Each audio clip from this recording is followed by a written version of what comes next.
Welcome, ladies and gentlemen, to another edition of Brownsville Matters. We have with us this morning Edward Camarillo, who is with Sunshine Haven. It is a hospice institution, and we're going to learn all about the programs offered at this institution, which is doing God's work, very, very important work, helping people with, what would you say, an easy exit? Yes, you're absolutely correct, Doctor. Mm-hmm. Thanks for coming in. Hospice is often a kind of delicate topic in ways. A lot of people naturally shy away from a discussion of this, just like they shy away from funeral planning or anything like that. But it's important. It's important for people to have a comfortable, easy exit, and you make that possible. We do. This organization has been around for about 24 years. Mm-hmm. And I can tell you that it is one that is to provide comfort care to individuals that have a terminal illness. Mm-hmm. And it's all done in a home-like environment. Yeah. And I think that's probably what differentiates our organization from any others throughout the Rio Grande Valley and state of Texas. We're one of 3 in the county and one of 12 in the state of Texas that are licensed by the State Health and Human Services. And so families get to come and send their loved one into our facility to receive 24/7 care. And this type of care is different than you'd receive at a nursing home or a hospital. It's end of life care. It's the idea is to keep the patient comfortable, provide them with everything that is needed in terms of to make sure that they're in less pain than they were wherever they've come from. And we're talking about repositioning of a patient every 2 hours, the changing of the patient, making sure they're bathed daily, all these things that go in with a day-to-day in to ensure that the patient is fully being cared for and monitored and given their meds and fed and cleaned, again, until basically it's their time to go. Yeah. How long has hospice been around? I assume that we had hospice in ancient Greece or some version of it, but how long has it been around in the world? I couldn't say exactly how long, but it's definitely been for quite some time. And I think hospice now, as our population has begun to age, it's now more relevant to a lot of individuals than it was 10, 15 years ago, and so we see that very clearly. I know we've had direct experience personally with my mom when we had to put her under hospice, but, in home versus anywhere else. And so, hospice is something that, again, I think the stigma of the word hospice, you want to stay away from. Families, I know we did, when we heard hospice, and we're at this point, with my mother's illness, she was suffering from Alzheimer's disease. It was not something we wanted to talk about. But in the end, we had to understand, well, what is hospice? And hospice doesn't mean that it's going to make you go quicker. People can live on hospice, some, again, for a few months, some for years. And it just, again, you just don't know. And it just comes down to the patient and what they're going through. Have you ever had anybody get well? We have. Really? We call them the miracle patients. And so when I started in July at Sunshine Haven, there was one patient, former coach, 20-some years of service with a school district, and his wife, basically was like, we need help. My husband is just at this stage. And so we admitted him, so he had a hospice agency. We admit him. And, for us, our criteria is that we can take the patient for about 3 months, because at about 3 months time, it's for us, we're looking at the other patients that might be on a waiting list to give them an opportunity to get services. Yes. So at 3 months, we say, okay, if we didn't have a waiting list, then we would keep them probably additional month. At that time, we did have a waiting list. And so we said, look, there's this other comfort care facility, which is in Weslaco, called Aurora's House. And they do exactly the same thing we do, but they're in Weslaco. We could work an agreement, and we could have your loved one transferred there. And again, it's the same care. Pretty much they're going to do the same thing, except in Weslaco at this other facility. And so he But ended at that up, other facility, do they keep them longer? It's about a standard time, 3 months. Okay. Each organization. So you've done 3 months here, and you say we're going to shift you over there, where you do 3 months there. Correct. And then he got better. Right, or he can stay a month and then come back to us after that. So it depends if there's a wait list or not. But what ended up happening is this gentleman came in not eating. He didn't speak a word. And when you see patients in that manner, you believe, okay, it's just a matter of time. But as each week went by, and month 1 and then month 2, we saw such a change. He started eating solid food. He started to speak again, and the wife and everyone was like, he's doing very well. And so he gets to the 3-month mark. And therefore it was sad. It was unfortunate. We had to send him to a different facility, but we were also happy that he was doing well, and that for his wife and the kids, that he was still going to be around for them to be able to again to see them and just again. So he goes over there, and then he lasts the 3 months over there, and then what? So I don't believe he made 3 months. Oh, okay. So, right. But he got better for a while. But he got better, and so his family got to enjoy his company, and and he had a better end of life than he would have had starving. Well, he was obviously struggling at home. He was, and it's it's really hard for family members, as best as they try to provide care, they're not trained like a nurse is. Yeah. They didn't go to school for this type of work or to take care of someone, and they do their best. And a lot of family members are a little embarrassed to see their mother and father in these difficult circumstances where they have to take care of them in ways that invades their privacy, and the parents too often feel a little uncomfortable because they're saying, I don't want my kid to see me like this. And so it is a helpful thing for them to go to a facility or have the professionals come in, I think, and care for them. My mother made it to 102, and she died of natural causes. She never had an operation in her life, and she just died of old age, just wore out. But her one wish was that she could die at home. And so when she became a bit unmanageable because of not really Alzheimer's, but dementia, right, then we brought in people to take care of her for about the last 6 weeks, really. Brought in a hospital bed and had nurses, but we were able to give her wish. She died at home, and that was what she wanted, in her house surrounded by her things. But her situation, of course, was different. She wasn't critically ill. She was just old. And some people need a lot of care and help and blood tests and special diet and all sorts of things. So for many people, going to a facility, I assume, is more efficient and more loving, right? It is. The individuals that are tasked with providing this type of care is one very different, because they're not checking blood pressures or doing vitals or anything like that. Though this work is different. So this work is you're providing them if they need some sort of a medication based on what the doctor's orders. So they're giving the medication every so often throughout the day. Again, they're repositioning, they're cleaning patients, they're making sure everything is nice and clean for them. And at the same time, so that's a type of care that they're providing. They're interacting with the family members and talking to the patient, and again making sure that whatever they want that they get. So they want certain food, they want a certain drink.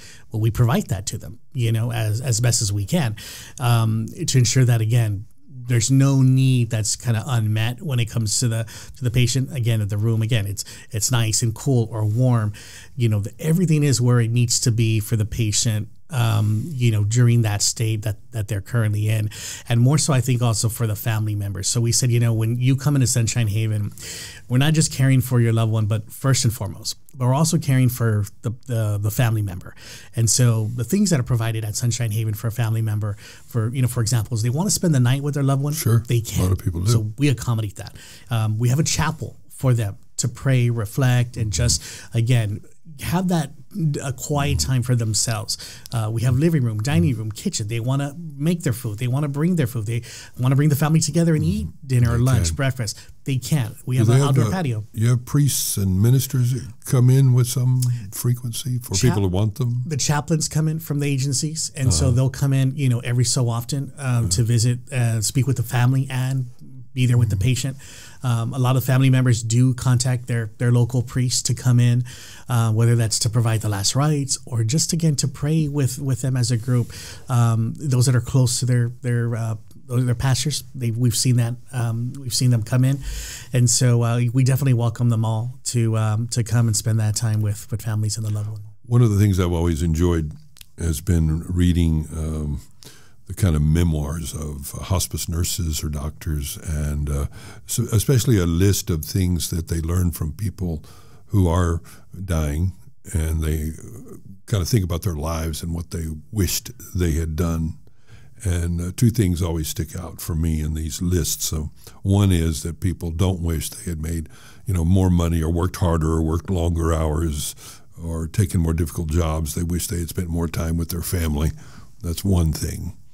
And the other thing, or to the extent that there are any regrets, it's not that they regret what they did, they regret what they didn't do. They regret that they didn't, try to write, that novel that they had in them. They regret that they didn't, when they were young, go to New York and try their luck at being a singer or something like that. So those two things always stick with me, these lessons from hospice, you might call them. Do you have any like that? Do you have any things that you've learned? I think when I first started, I know one of the things that I was I guess dreading or did not want to experience is what I experienced as I was caring for my mom, and those 8 years were tough years for my family and I, and when I accepted the position and when I was going to begin, I feel it was the right thing. It was God's direction to say, you need to go and you need to help that organization, and I was going to embrace it with open arms and do everything I needed to do, with the understanding that I was also going to come across meeting families and patients and in their conditions, and how would I react? How would I cope with that and my emotions, and taking me back to those 8 years, and how would I be able to apply myself to do what I needed to do for the organization and for our patients and families. That was extremely difficult. I spent many nights thinking, I'm not sure if I can do this, or would I be strong enough to do what I need to do. And so when I first began and I began to meet families and see the patients, there was something it was different. It was, okay, we're in this role now, and what we need to do is we need to make sure that we're going to keep doing what needs to happen for them, which means my responsibility was much different than the caregivers. And so the caregivers providing that direct care and speaking with them and consoling them and caressing them and helping manage families navigate them through this just difficult time for them. And I have a small part in that. I feel like I really do. It's right. Small. And yet the bigger side, the much larger side for me is, okay, make sure that we have all the resources necessary for the caregiver and for the facility to make sure that we can do this work. And so immediately my mindset and my emotions changed to, we need to go and do everything that's possible to help support Sunshine Haven so that this can continue. And so immediately my thoughts and feelings changed of it needs to be action. We need to be advocates. We need to go out there and talk about how many patients we have and what they're going through right now at that given moment, or those that have no family members whatsoever. And how are we going to provide that care and compassion for them when that they don't have anybody to see them. What is that going to look like? Is that a large percentage of people who don't have any family at all? It's becoming a large percentage since I've started. We see fewer families in the facility. There's been some patients where there is every family member that could be in our facility, and that feeling is amazing.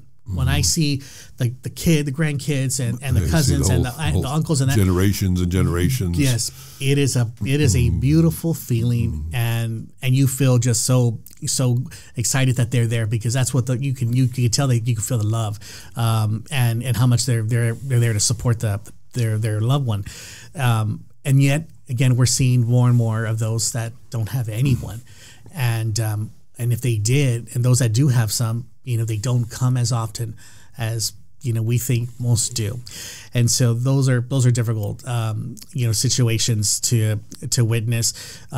Yet we make sure through our caregivers, they're their family. They're part of our family, the Sunshine Haven family, and so we will do everything we can to show them again that they're loved, and we're here to help them. We're here to provide compassion. How many rooms do you have there? We currently have 8 rooms at our facility, and we hope to grow those 8 rooms. Currently, due to staffing, we can only take 5 patients at a time. So it has been a challenge to get the caregivers. Is your Sunshine Haven, is it a house? It is basically, yes, it is a home. So this home was purchased again, but 24 years ago, and then they added what we call now the angel wing. So they added a section to the property where they moved all of the bedrooms. So that's where we have all the 8 bedrooms, and then the section of where the home originally stands is where we have the offices, storages, again the living room, chapel, dining room. Do you have a cook, a dietitian, someone who's there all the time, or so one of our? How do you deal with the food situation? Right. So oftentimes, many of the patients that come in are not eating any solid food, and those that may be eating something, we have to puree it. So we blend the food based on again what the family requests for their loved one, and then some are being fed by tubes, and so we apply that what we're given to them again throughout the day. And so very few. This is covered, I assume, for many people by Medicare, Medicaid, end of life. There's some coverage there. The patient, before they come to our facility, chooses a hospice agency to enroll in, and so depending on which agency they choose, most agencies we have agreements with, and so the agreement is that the hospice agency is going to provide us with a DME, the oxygen, the suction machine, the tray table, the medical bed, and once we have that in the room, then we can admit the patient, and then they'll come daily to do the bathing. To do that. And then we're going to take care of the repositioning, the cleaning, the feedings, again. So you have a partnership. So we do. We partner with them. Upon again their services with social worker, chaplain, all that comes in throughout the days that the patient is there, and we're making sure that again we do all the other things to make them comfortable, give the meds when necessary, so forth. And what's kind of the average length of stay, if I can use that euphemism? 2 weeks, 3 weeks. What would you say is normal? So normal, it is about 2 weeks. 2 weeks, yeah. So we can have 2 weeks is kind of what we average. Unfortunately, in the summer, we were having patients literally only last about 2 or 3 days, and then part of that also is where they're coming from. So if they're coming from the hospital, they're sending the patient pretty much already, they're literally in the final stage, and so we noticed that early on, and yet again that's changed since December, January. Now we've had patients again, they're staying much longer. I learned when my mom was in hospice, I learned a word that I had never heard before that time, and it's always stuck with me. It's just an interesting phenomenon called I'm sure you know it, sundowning. Yes. So there's a kind of anxiousness that comes when the sun goes down. They explained it to me as a kind of fear this will be the last sunset they'll see or experience, so to speak. And it's not necessarily a conscious thing, more of a subconscious response. No, you're exactly correct. Over the weekend, we had that experience with a patient, and so I'm getting a call at midnight that we have a patient that is acting way out of the norm, way out of the ordinary. Again, the patient who was not talking, patient who was just they're in their bed, no real movement. All of a sudden, was trying to get out of the bed, being very agitated, very anxious, getting physical with the caregivers, and they could not understand. I mean, it really was a shocker. And so I get called, house supervisor gets called, and we go to the facility to see what is really happening with the patient. And yes, the patient was just at a different state that we had not experienced since they had been there, and they had already been there over a week. And so we knew that obviously, this was telling us that, of course, the patient, is already was at a point, again, unbeknownst to them, what they were doing, because they didn't know. Sundowning. And then the following day, patient passes. And so unfortunately, no one wants to see those things. We did notify the family. Of course, we have to notify the agency because they couldn't believe, when they're hearing the patient and how they were reacting. Again, it's something that, again, you're going to experience, and you can't really control for it. My other experience with hospice was this year when my older brother passed, and he was in a hospice facility up in around College Station, and very nice facility. They had 60 rooms, and like you say, very caring staff. The room was not like a hospital room; it was just a nice bedroom, and there was a lot of love and joy in the air from the nursing staff and everything, who joked and kidded and all that stuff. So anyway, my brother had been on dialysis for 8 years. And he decided on his own that he just didn't want to do it anymore, that his body was ravaged by all of this. And as he told me, I don't see any light at the end of the tunnel. I just see more tunnel. So what's the point? It's not like it's going to get better. Right. And so he just chose to check out. And but what I loved about it is when I went to see him, and he wanted to go outside, one last time, so to speak, because he knew the end was near. So I took him outside, and he said he just wanted to feel the sun on his face, and so he just in there in the wheelchair, he just sat with his head tilted back and feeling the sun, and it was beautiful. So that's what I love about hospice, is it offers this most humane exit.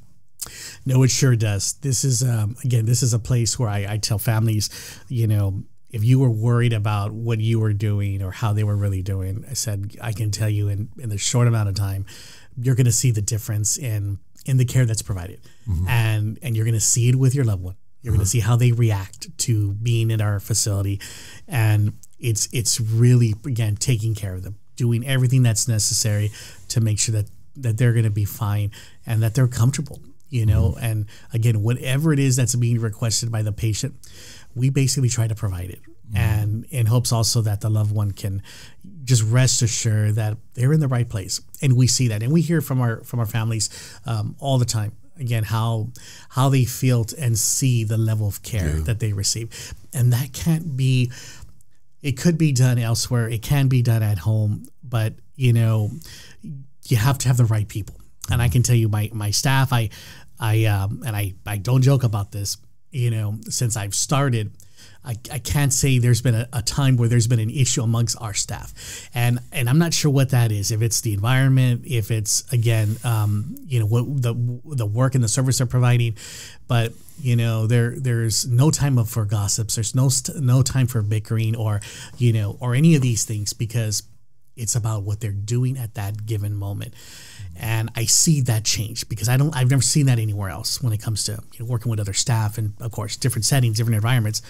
But in this one, it's clear to me what they're doing and how they're doing it. And they're truly just these angels looking after the most vulnerable. And I'm blessed to be a part of that. You have to be called to this work. You do. In one way or another. It's not for everyone. It has to be in your DNA, I think, to do this. Right. Right. You really have to, again, have the compassion, empathy, patience, and just really want to support and serve. I mean, that's what we do. I mean, we're serving. We are doing something for someone else that can't do it for themselves, and And the same time, we're helping families. So if people need you and they need hospice, do they call you or do they call a hospice facility that finds you? I mean, how does this work? So they could do it a number of ways. So if their loved one is at a hospital, at a nursing home, and they wish for them to be in our care, they definitely will speak to a hospice agency, because they do have to have a hospice agency.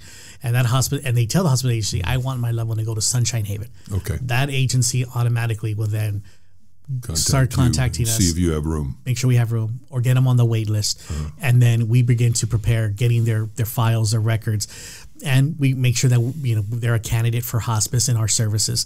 And once that happens, how many other hospice facilities are in Brownsville, or in the Valley, even for that matter? Well, end of life care, it's in Camarillo. It's only us. Oh, yes. So we're the only one in Cameron County. All of Cameron County, we're the only end of life care facility, nonprofit. But it sounds to me like you need more. You need more rooms. Yes, we do. And that's why for us, and the board's always talking about where are we going to be in the next 3 to 5 years. And looking at expanding our facility, which there's room for growth, because there is. And so, yes, we're constantly looking at that and trying to work with our funders. If you had 20 rooms, would that be enough? Would that meet demand? For the most part, it would. It would? It would. And the other side of it is ensuring that we have enough caregivers. Yes. Because it is 24/7, yes. 7 days a week. So it will require a significant amount of staffing to make sure that we're, again, providing that care to each of those patients. And so yes, the overall budget would definitely need to be able to support those number of patients. Sure. Yeah. And then it's like a hospital goes through those transitions when they have low census. It impacts everyone. So sometimes you have to have folks that, take PTO times because there are no patients. Yeah. For 4 weeks after I started, we went 3 days with no patients in July. And I'm like, how is that possible? And my staff was like, Mr. Camarillo, this happened to us, during COVID, where we had to close and we had 0 patients. And they go, we haven't closed since. And so here I come in July, and 3 weeks later, we were closing for 3 days. And that was a shocker, because all the rooms, it was just so, it was so quiet, and I couldn't believe, I know there is a need.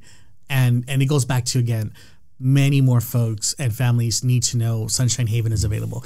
And to this day, we still know that many individuals, they just don't know of us.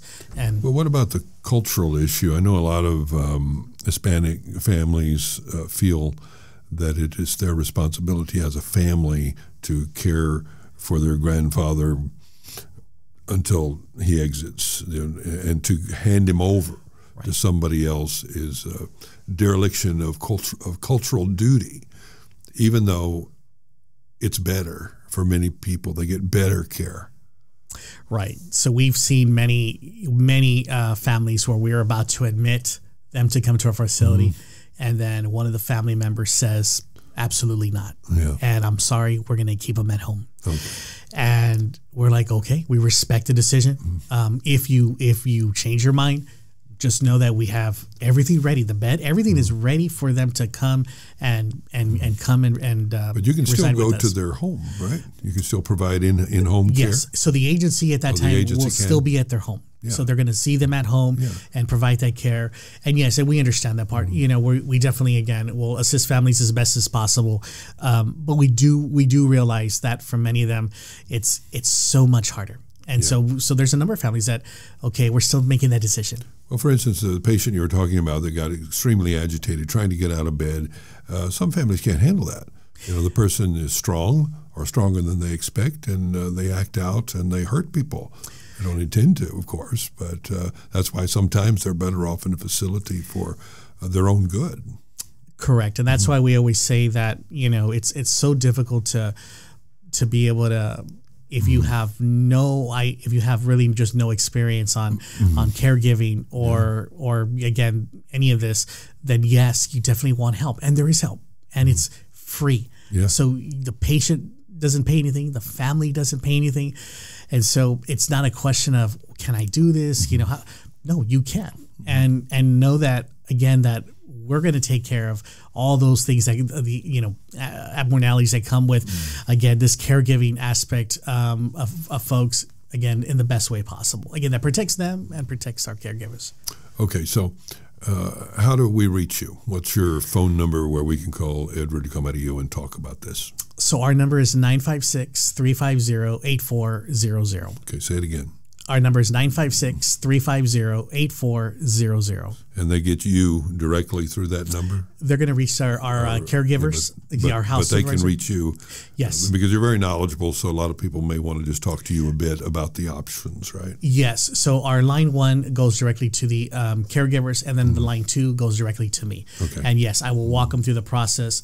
I hope you don't get any calls, but I know it's a cycle of life and people need you. Yes, and no, I welcome the calls. Again, that's what we're here for. It's to, again, make sure we can take care of these patients and provide some comfort for them and their families. Right. Edward, thanks so much for coming in. It's Thank great you, Dr. talking Strong. to you. Likewise, thank you. Thanks for watching this BSPA video. Go ahead and hit like and subscribe if you like what you see. And if you really like what you see, go ahead and go to our website, brosoperformingarts.org, and smash the donate button. And then we'll really like you too.